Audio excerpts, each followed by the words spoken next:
Hello, hello friends. Welcome to new video. So today we are going to consume a soap service from MuleSoft. So from scratch, I have a visual. As you can see that this is the visual location.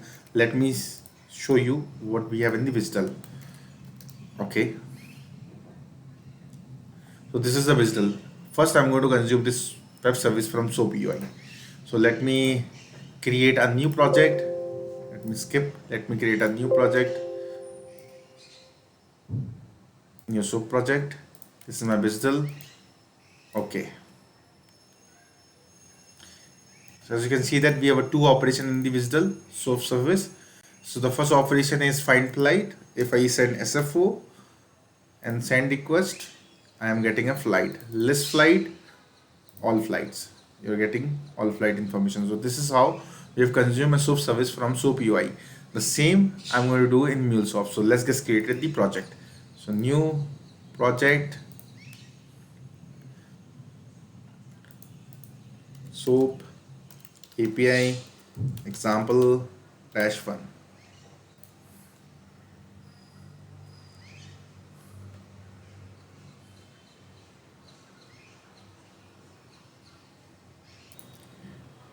Okay, project is created. Let me put listener. I'm going to put two listener.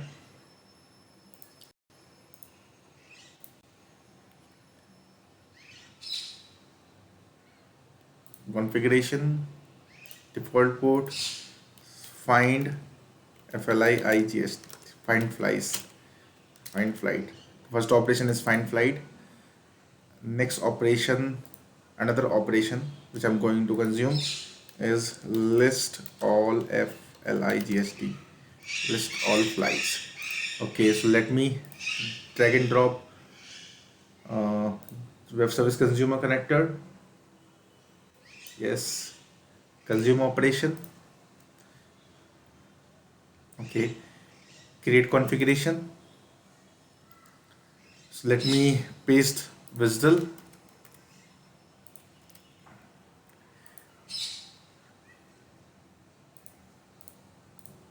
Automatically all service name, port name, address is coming, but if it is not coming, then we can copy from here. So what is my service name? Service name is this. What is my part name? Part name is, sorry, port name is this. Yes. And what is address? Address is this. It is coming automatically after some time.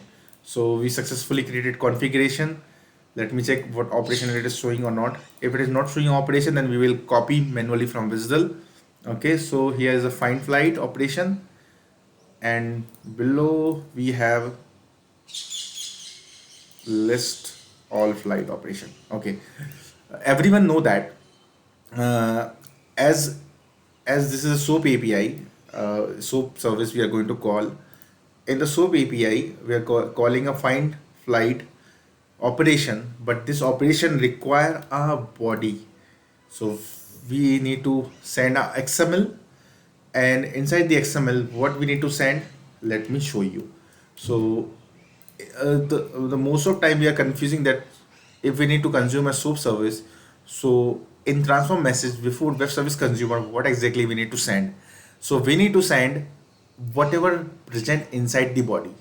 So as you can see that in the list all flight, as there is a list all flight element present in the body, so we have to send this element, this particular XML, I can say, in the body section. Let me come to find flight. In the find flight, as you can see that in the body section we have this XML, so we need to send this XML to our web service consumer connectors. Okay, point to be noted here, there is a one namespace name is SOAP, and the namespace value is this.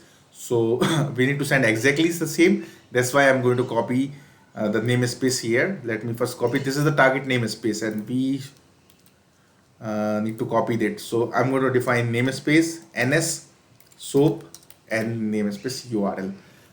After that, what you need to create, this XML need to create, and this XML having a soap namespace. So how to define namespace? This is the way we have to define namespace ns, our namespace name, and what is the value of namespace. So XML soap hash, what is required? Find flight.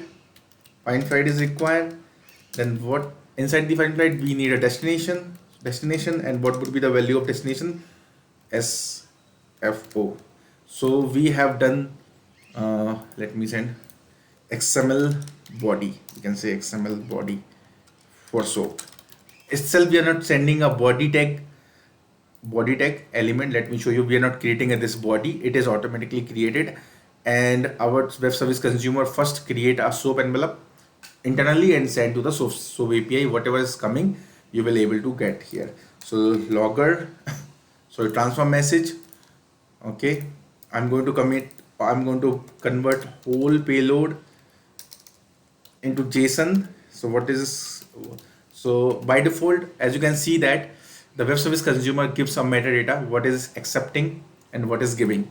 So it's give the body whatever's come inside the body. So basically we are directly taking from the payload and we are converting to a JSON. The same thing we are going to do for another operation.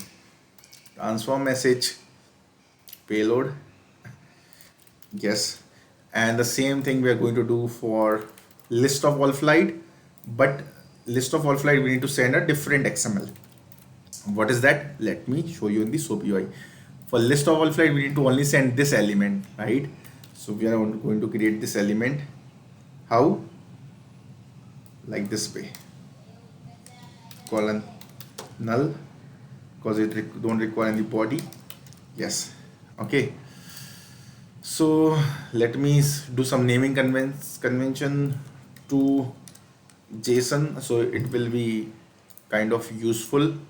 So whatever operation we are calling, we simply changes here, so it will show us what we are doing here. It's basically, it's a best practice. We need to do kind of proper coding. Let me to JSON,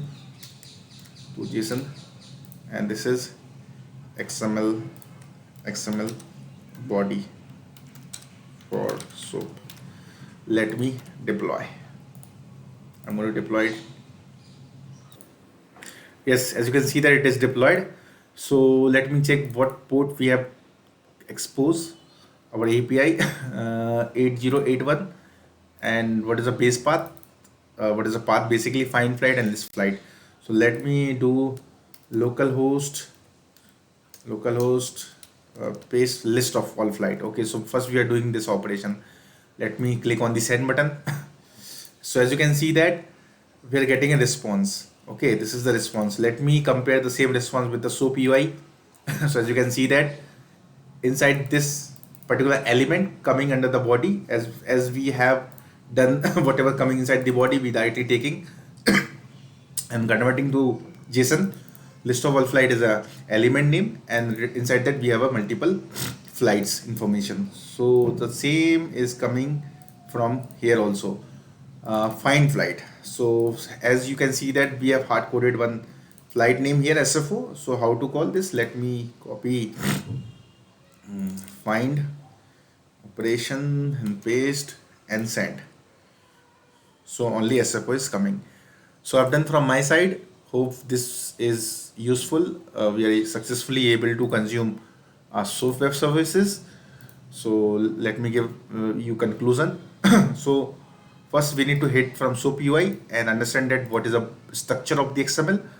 We got to know that in order to send a list find flight, we need to send this kind of XML inside the body. We don't need to send body. Whatever coming inside the body, that only we need to create before transform message and with the target namespace. So this is how I've created XML. I'm sending to WSC connector. WSC connector internally create a SOAP envelope, SOAP header and SOAP body, and send whatever is coming inside the body. So basically we are sectoring from payload.body. So that's how we have consumed a SOAP web service successfully. Thank you. Meet the next video. Bye.